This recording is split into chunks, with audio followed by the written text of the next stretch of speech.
This is not a story about a house. This is a story about a mother who gave everything she had and was left with nothing. And if you think this could never happen in your family, keep watching. Her name was Margaret, 67 years old, soft hands, white hair she always kept neatly pinned, the kind of woman who woke up at 5 in the morning just to make sure breakfast was warm before anyone else opened their eyes. She had lived in that house for 31 years. 31 years of birthdays, Thanksgivings, Christmas mornings, and quiet Sunday afternoons. The walls of that house had absorbed every laugh, every prayer, every tear she had ever cried. It wasn't just a house to her, it was her heartbeat. Her husband, Robert, had passed 6 years ago, cancer. It was slow and it was cruel, and Margaret had sat beside him every single day until his last breath. She never left his side, not once. Before Robert passed, he looked at Margaret and said, "The house is yours, everything is yours. You made this home what it is." And she believed him. Why wouldn't she? Her son's name was Daniel, 38 years old, broad shoulders, charming smile, the kind of man who always knew the right thing to say at the right time. Margaret adored him. She had worked double shifts at the hospital for 11 years. 11 years, so Daniel could finish college without debt. She had skipped vacations. She had worn the same winter coat for 6 years because she didn't want to spend money on herself when Daniel needed new textbooks, new shoes, a new laptop for school. She did all of it without complaint, without resentment, without ever once holding it over his head, because that's what mothers do. Daniel married a woman named Serena 3 years after college. Serena was sharp, polished, the kind of woman who noticed everything and said very little. Margaret tried. She really did. She brought flowers the first time they met. She offered to cook Serena's favorite meals. She stepped back and gave them space when they needed it. But Serena had a way of looking at Margaret, like she was something in the way. Margaret told herself she was imagining it. She wasn't. When Daniel and Serena moved into Margaret's house 2 years after Robert passed, Margaret was genuinely happy. She thought it meant family. She thought it meant she wouldn't be alone anymore. The first few months were beautiful. They ate dinner together every night. Daniel would sit at the head of the table and make everyone laugh. Serena would occasionally smile. Margaret would look around at her kitchen, at her family, and feel grateful, truly grateful. She thought she had her son back, but slowly, quietly, things began to shift. Margaret started noticing that when she walked into a room, conversations would stop.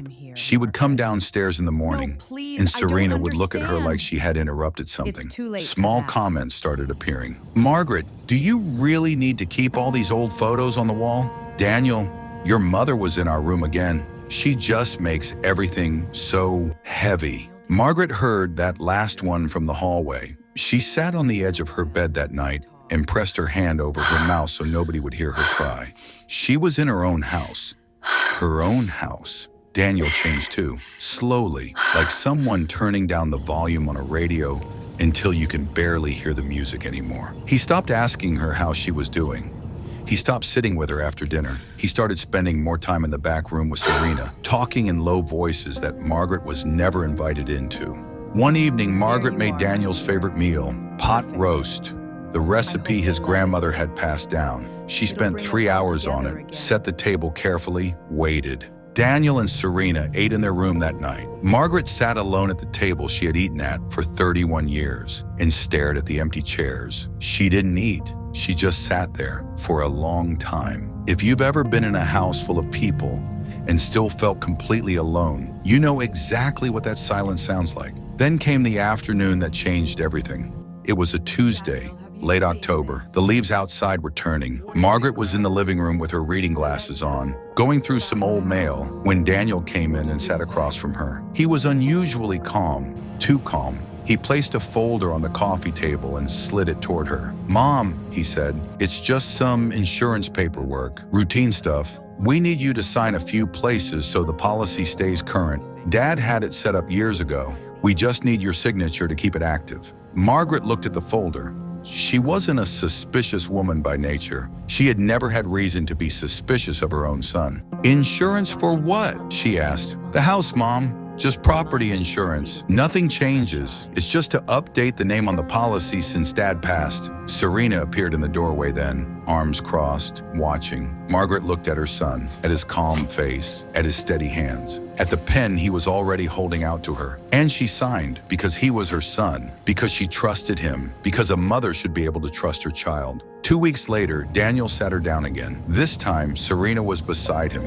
and the folder on the table wasn't about insurance. "Mom," Daniel began, "we've been talking, and the house is a lot for all of us. We think it's time for a change." Margaret stared at him. "What kind of change?" Serena spoke then, for the first time directly, clearly, without softness. "The property is in Daniel's name now. It has been since you signed 2 weeks ago. We've arranged a room for you at a senior facility about 40 minutes from here. We think it's for the best." The room went very quiet. Margaret looked at her son. Daniel looked at the table. "Daniel." He didn't look up. "Daniel, look at me." He looked up, and what Margaret saw in his face was not cruelty. It was something almost worse. It was nothing. He had made peace with this already. He had been carrying this plan for months, and he had already made peace with it. His mother was an item on a checklist that was now being completed. "You can take your personal thing," Serena said.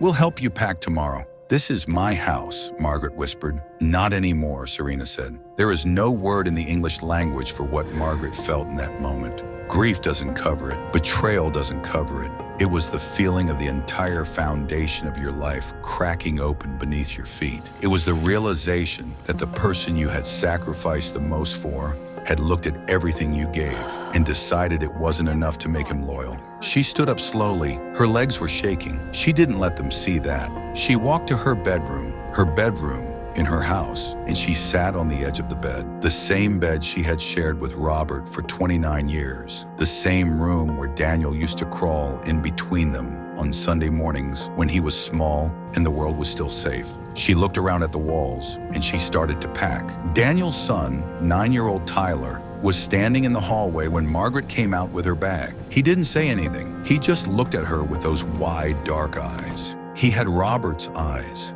Margaret had always thought that. She knelt down in front of him and touched his face gently. "You be good," she whispered. "You hear me? No matter what you see in this house, you be good."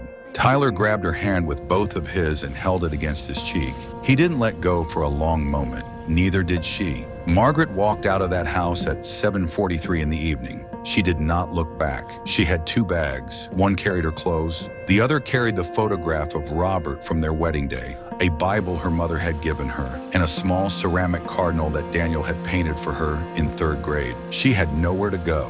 The senior facility Serena had mentioned, she had no information for it. No address, no phone number. It may not have even been real. She walked past the neighbors' houses where she had waved good morning for 30 years. Past the elm tree she and Robert had planted the summer they moved in. Past the mailbox she had painted herself, pale blue, because Robert said she could paint it any color she wanted. She walked until her legs gave her permission to stop. And then she sat down on a bench at the edge of a quiet road, under a street light that buzzed faintly in the October dark. She set her bags down beside her. She folded her hands in her lap. She looked up at the sky, and for the first time since that afternoon, she let herself cry. Not a quiet cry, not a polite cry. The kind of crying that comes from somewhere so deep it doesn't have a name. The kind that shakes your shoulders and steals your breath and makes you feel like you are being hollowed out from the inside. She cried for Robert, for the house, for the son she thought she had raised. She cried for every double shift, every skipped vacation, every meal she made that no one thanked her for. She cried until there was nothing left, and then she sat in the silence, and the streetlight buzzed,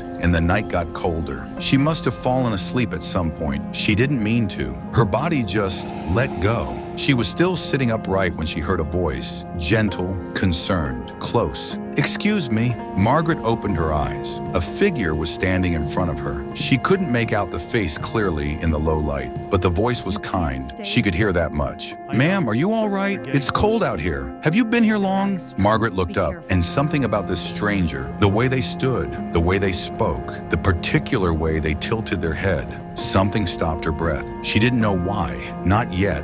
Who is this person? Why does something about them feel so familiar to Margaret when she has never seen them before in her life? And what is about to happen next will change everything. Not just for Margaret, for Daniel, for Serena, for that little boy Tyler who held his grandmother's hand and didn't let go. The story isn't over. It's just beginning. Drop a comment right now. Who do you think this stranger is? If this story hit you, if you felt something watching this, share it with someone who needs to hear it, because somewhere out there is a real Margaret, and she needs to know that people still care. Part 2 is coming, and I promise you, justice has not forgotten her name.